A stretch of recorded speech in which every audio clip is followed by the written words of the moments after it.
자, 우리는 도시 및 주거환경 정비법상 그 정비사업 절차에서 정비구역 지정 고시의 효과에 대해서 학습을 하고 있죠. 네. 자, 정비법상 정비구역이 지정고시면은 그 지정고시 내용에 국토계획법상 지구단위 계획에 해당하는 사항이 포함됐다면은 네, 지구단위 계획이 결정고시된 것으로, 그리고 정비구역에는 네, 지구단위 계획구역이죠. 네, 지구단위 계획구역 지정이 네, 결정 고시된 것으로 본다. 여기까지 공부를 했고요. 그다음에 자, 국토계획법상 지구단위 계획구역에 대해서 정비구역 내용이 모두 포함된 지구단위 계획을 결정해 버리면은 그 지구단위 계획구역의 정비구역 지정이 고시된 것으로 본다. 그리고 이제 세 번째 정비구역 안에 대지 공공시설 부지를 제공하는 대신에 네, 현금을 납부하면은 이 현금 납부를 네, 공공시설 부지 등 제공으로 의뢰하여서 공공시설 부지 등을 제공한 것으로 간주해서 용적률 등이 완화될 수 있다. 그때 현금 납부의 요건까지 이제 우리 학습이 이루어지게 된 거죠. 그죠? 네.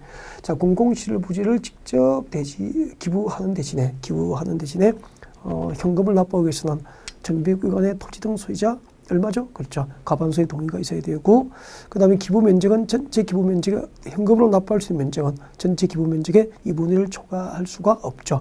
2분의 1을 넘지 않는 범위 내에서 현금 납부를 할 수 있고, 그때 기부하는 토지를 현금으로 납부하기 위해서 그 기부 토지에 대한 그 가격을 평가할 때는 지량 군수 등이 선정한 감정평가업자 2인 이상의 평가한 금액을 산술 평균화해서 정하도록 그렇게 합니다. 네.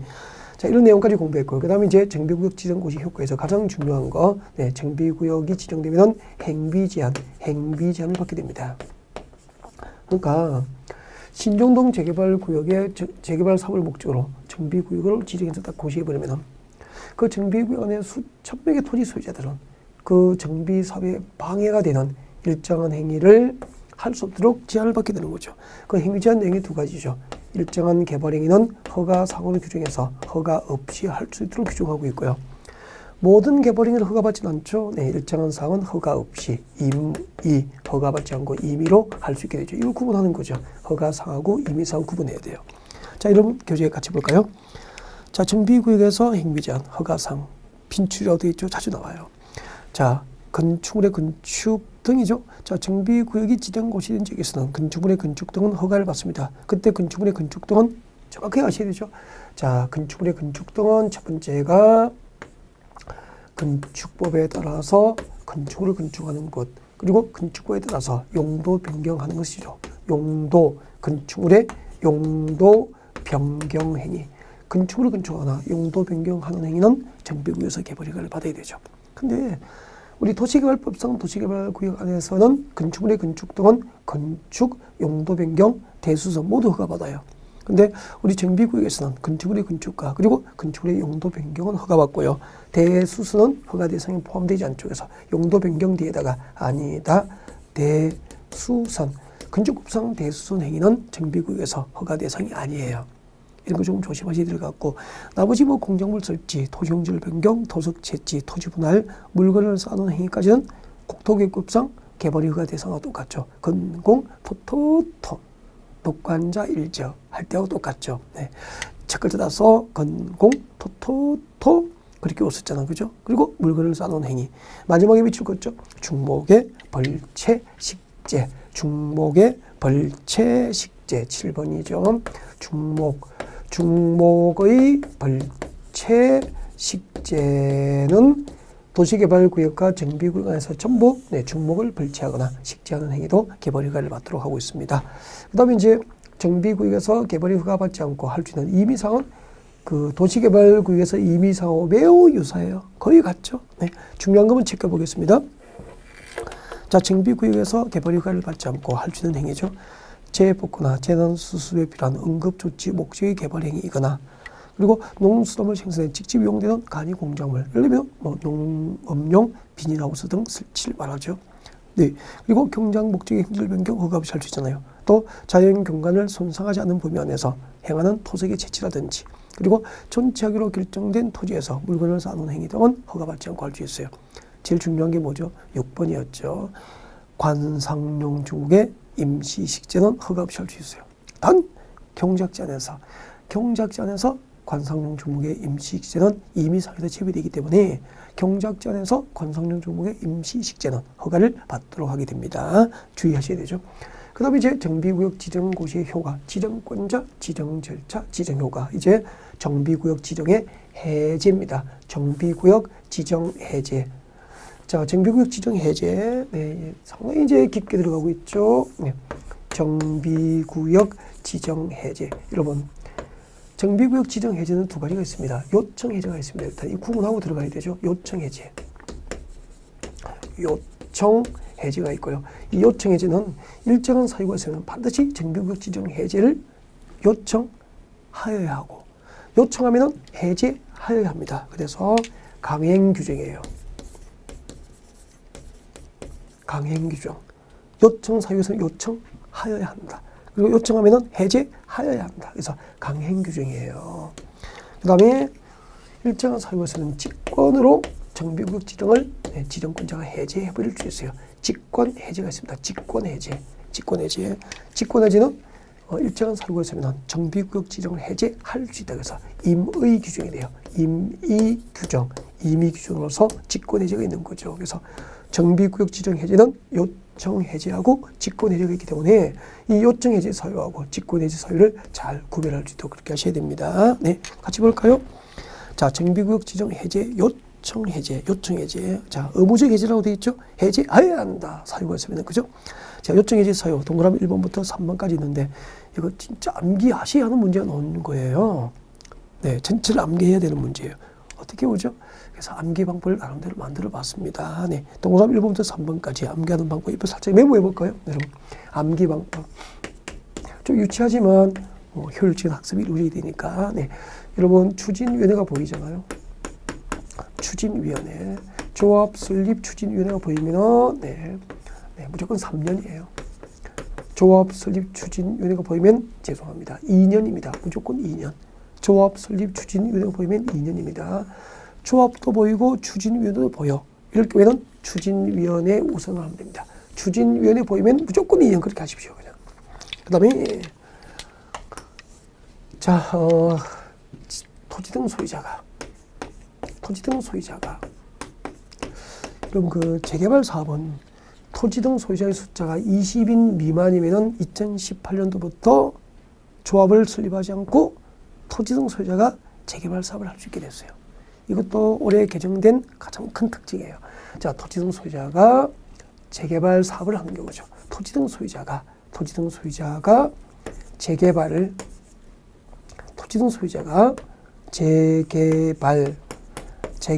사업을 시행하는 경우에요. 토지 등 소유자가 재개발 사업을 시행하는 경우에는 5년입니다. 5년. 추진위원회가 보이면 무조건 2년. 토지 등 소유자가 재개발 사업을 시행하는 경우에는 5년. 그리고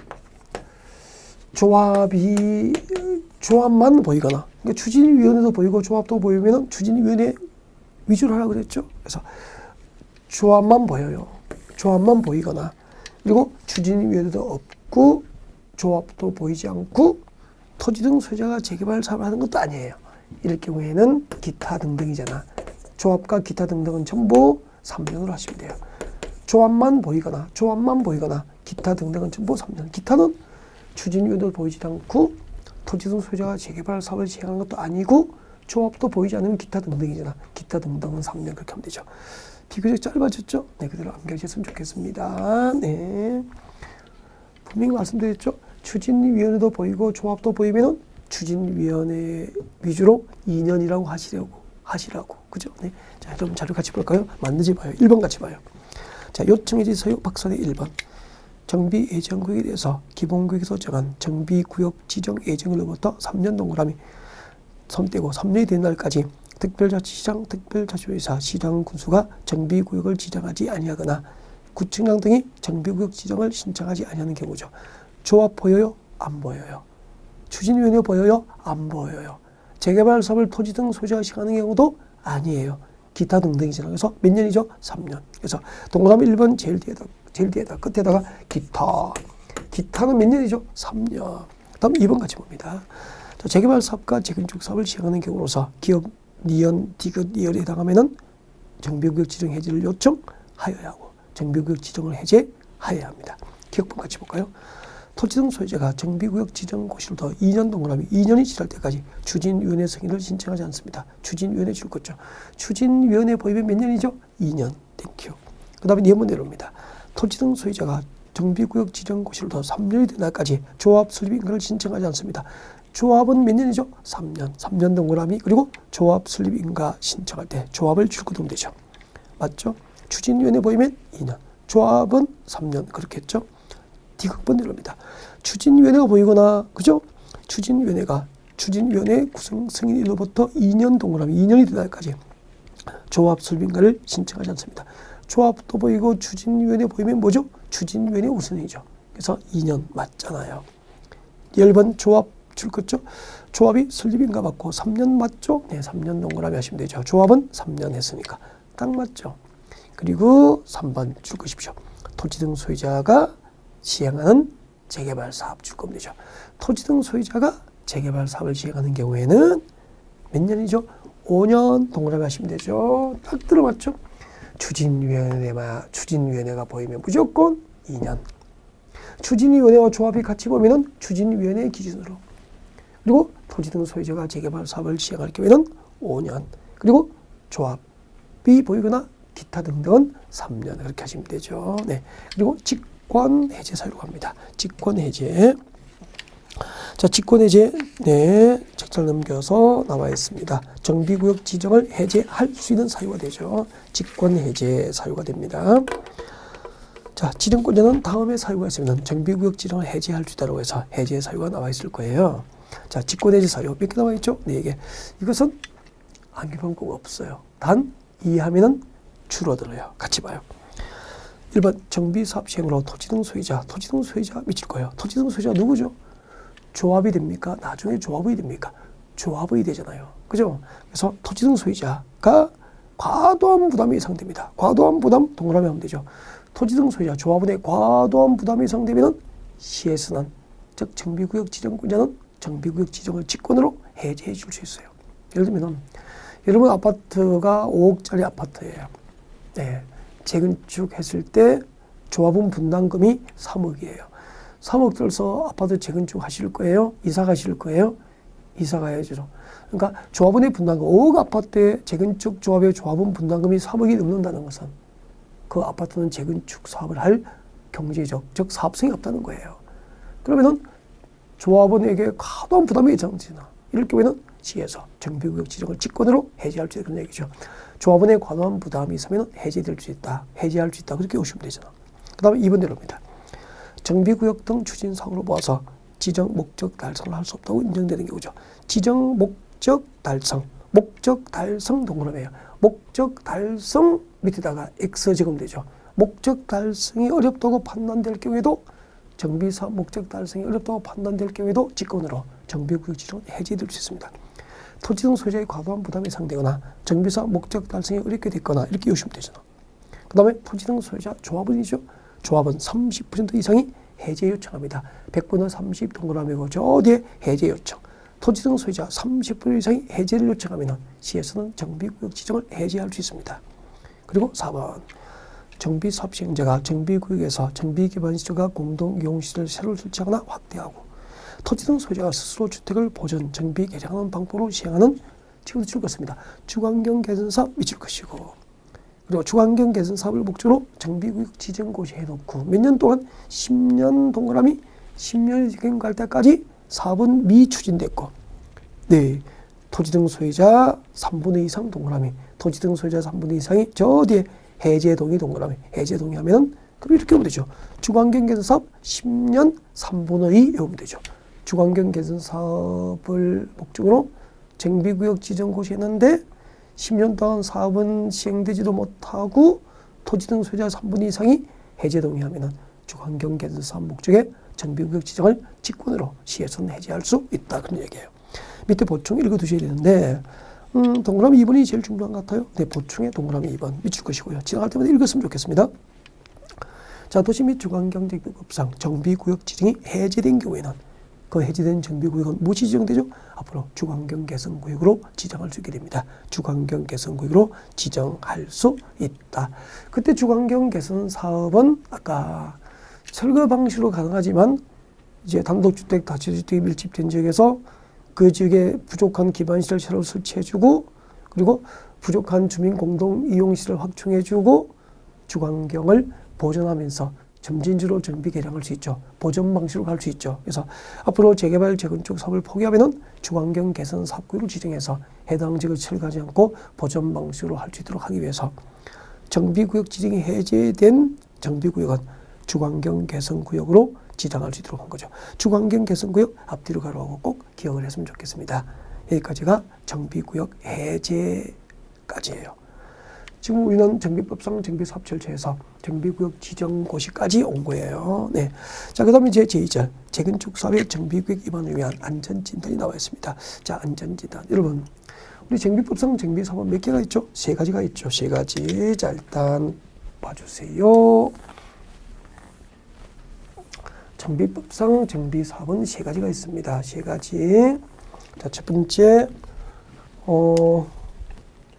도시 및 주관경제법상 정비사업 3가지. 첫 번째, 주관경 개선 사업이 있죠.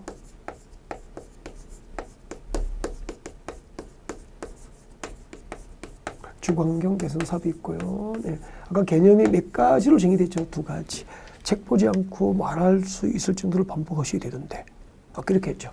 정비 기반 시대에 극히 열악하고 노후 불량률이 과도하게 밀집한 지역에서 주관경 개선을 목적으로 하거나, 그 다음에 단독주택, 다주택이 밀집된 지역에서 이 지역에 열악한 정비 기반 시설을 설치해주고 또 주민 공동 이용시설을 확충해주면서 해당 지역의 주관경을 철거하지 않고 보존하면서 점진적으로 정비 개량하면 주관경 개선 사업입니다. 듣고 기억나면 되죠. 객관식이니까. 그 다음에 재개발 사업이 있죠. 네, 재개발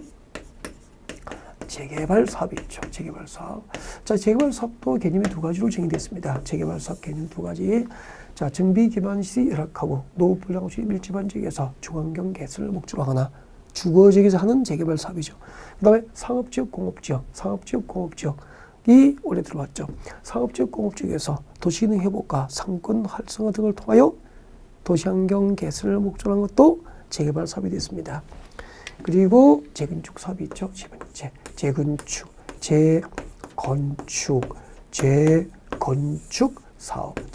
사업이 있습니다. 네, 재건축 사업이 있죠. 재건축 사업은 정비 기반 시설은 양호하고 노후 불량 건축으로 판정된 공동주택 밀집 지역, 지역에서 그렇죠. 주관경 개선을 목적으로 하면 재건축 사업 그렇게 되죠. 네, 이렇게 해서 정비법상 정비사업은 3개가 있습니다. 주관경 개선 사업과 재개발 사업과 재건축 사업, 제가 의도적으로 여러분이 익숙하도록 반복을 해드리고 있는 겁니다. 자, 이 중에서 이 정비법상 정비사업 중에서 정비계획 위반 여부를 결정하기 위해서 의무적으로 재건축 안전진단을 하여야 할 정비사업은 재건축이에요. 재건축. 그러니까 주관경 개선 사업과 재개발 사업 정비계획 위반을 결정하기 위한 안전진단은 없어요. 없고 3가지 정비사업 중에서 재건축만 안전진단 결과에 따라서 정비계획 위반 여부가 결정이 되는 거예요. 자, 이 재건축 사업 정비계획 위반 여부를 결정하기 위한 안전진단을 언제 무엇을 대상으로 해야 되는지 등에 대해서 학습을 하는 거죠. 네, 자, 여러분 자료 같이 볼까요? 자, 안전진단 시기 원칙부터 봅니다. 자, 정비계획 위반권자는 밑줄 긋죠. 정비계획 위반권자는 다 밑줄 쭉 긋습니다. 재건축 사업 정비계획 위반을 위해서 자, 정비 예정구역별 정비계획 수립 시기에 도래한 때 주고요. 정비 예정구역별 정비계획 수립 시기에 도래한 때. 자, 정비 예정구역별 정비계획 수립 시기에 도래한 때 이게 안전진단 실시 시기가 되는 거죠. 정비계획 위반권자는 정비 예정구역별 정비계획 위반 시기가 도래한 때, 정비계획 위반 여부 결정을 위한 안전진단을 의무적으로 해야 되는 거예요. 아까 이렇게 했잖아요. 이제 서울에서 뭐 아파트 재건축을 하면 일단은 서울시 정비기부로 뭘 지정합니까? 예정구역 지정하잖아요. 재건축 사업을 목적으로 정비 예정구역을 지정하면서 그 예정구역별 정비계획 위반 시기를 정한다고 됐죠. 이렇게 재건축 사업을 목적으로 지정된 정비 예정구역별 정비계획 위반 시기가 도래하면은 관할 구청장은 그 아파트 정비계획 위반 여부 결정을 위해서 의무적으로 안전진단을 실시해야 된다 이 말이죠. 이게 원칙이에요. 정비 예정구역별 정비계획 위반 시기가 도래한 때 재건축 사업의 정비계획 위반 여부 결정을 위하여 안전진단을 실시한다 이 말이에요. 네, 자 이게 원칙인데 예외가 있습니다. 정비계획 위반권자는 다음 중 한 개에 하는 경우에는 안전진단을 실시를 해야 한다고 해서 예외적으로 안전진단을 실시해야 하는 경우죠. 다음 중 하나에 해당하는 경우 실것죠. 정비계획 위반권자는 다음의 어느 하나에 해당하는 경우 미치고요. 다음의 어느 하나에 해당하는 경우 박사안의 1, 2, 3번이죠. 그 박사안의 1, 2, 3번의 공통점이 있습니다. 박사안의 1, 2, 3번을 앞쪽으로 묶어서 박사안의 1, 2, 3번을 앞쪽으로 묶어서 적으십시오. 앞에다가 네, 요청하는 경우입니다. 안전진단 실시를 요청하는 경우예요. 안전진단 실시를 요청하는 경우예요. 네. 안전진단 실시를 요청하는 경우에는 그런 얘기예요. 1번 같이 볼까요? 정비계획 위반을 제한하려는 자가 그 위반을 제한하기 전 해당 정비 예정구역에 위치한 건축물 및 그 부속 토지 소유자 미칠 것이십시오. 10분의 1 이상의 동의를 받아 안전진단 실시를 요청하는 경우 미칠지요. 10분의 1부터 10분의 1 이상의 동의를 받아 안전진단 실시를 요청하는 경우 2번 예로입니다. 정비 예정구역을 지정하지 아니한 지역에서 재건축 사업을 하려는 자가 사업 예정구역에 있는 건축물 및 그 부속 토지의 소유자 줄 것이십시오. 10분의 1 이상의 동의를 받아 안전진단 실시를 요청하는 경우 3번 건축물의 소유자로서 재건축 사업을 시행하려는 자가 해당 정비 사업 예정구역에 위치한 건축물 및 그 부속 토지 소유자 미칠 것이십시오. 10분의 1 이상의 동의를 받아 안전진단 실시를 요청하는 경우 중에서 여러분 안전진단 실시 요청을 위한 동의 요건은 전부 얼마죠? 10분의 1 이상의 동의를 더 요청하는 경우 이렇게 기억하시면 돼요. 그 앞에는 외우면 좋은데 안 외워도 되겠죠. 안전진단 실시 요청은 10분의 1 이상의 동의 요건을 갖춰서 요청하는 경우 그렇게 기억했으면 좋겠습니다. 네. 그래서 다시 올라갑니다. 정비계획 위반권자는 10분의 1 이상의 동의 요건을 갖춰서 안전진단 실시를 요청하는 경우에는 예외적으로 안전진단을 실시해야 한다 이 말이에요. 이 경우 동그라미 계속 줄 거죠. 정비계획 위반권자는 그 안전진단에 드는 비용을 해당 안전진단 실시를 요청하는 자에게 부담하게 할 수 있는 거예요. 그러면 요청자가 있으면은 안전진단 실시 비용을 요청자에게 부담하게 할 수 있잖아요. 이게 예외예요. 원칙적으로 누가 부담하죠? 예외는 원칙은 정비계획 위반권자 부담이 원칙이에요. 안전진단 실시 비용은 정비계획 위반권자가 부담함이 원칙인데 요청자가 있으면 요청자에게 실시 비용을 부담하게 할 수도 있다 그런 얘기예요. 다음 2번 들입니다. 안전진단 대상.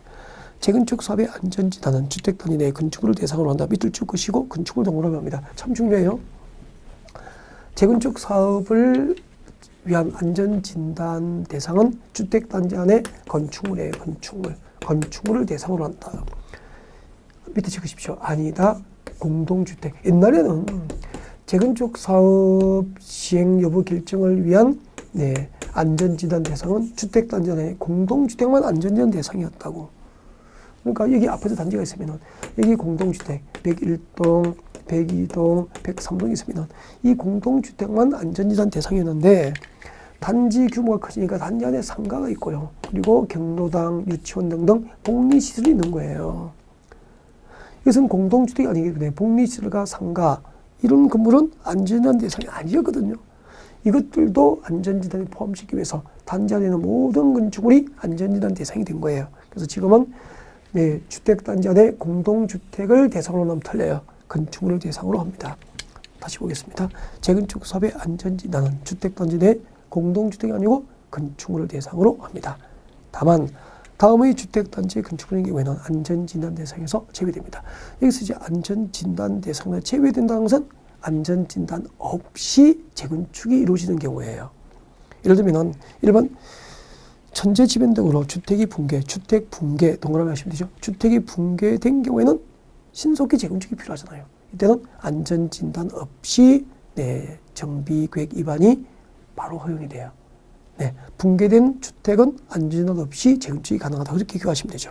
다음 2번 주택의 구조안전상 사용금지가 필요합니다. 구조안전상 사용금지 동그라미.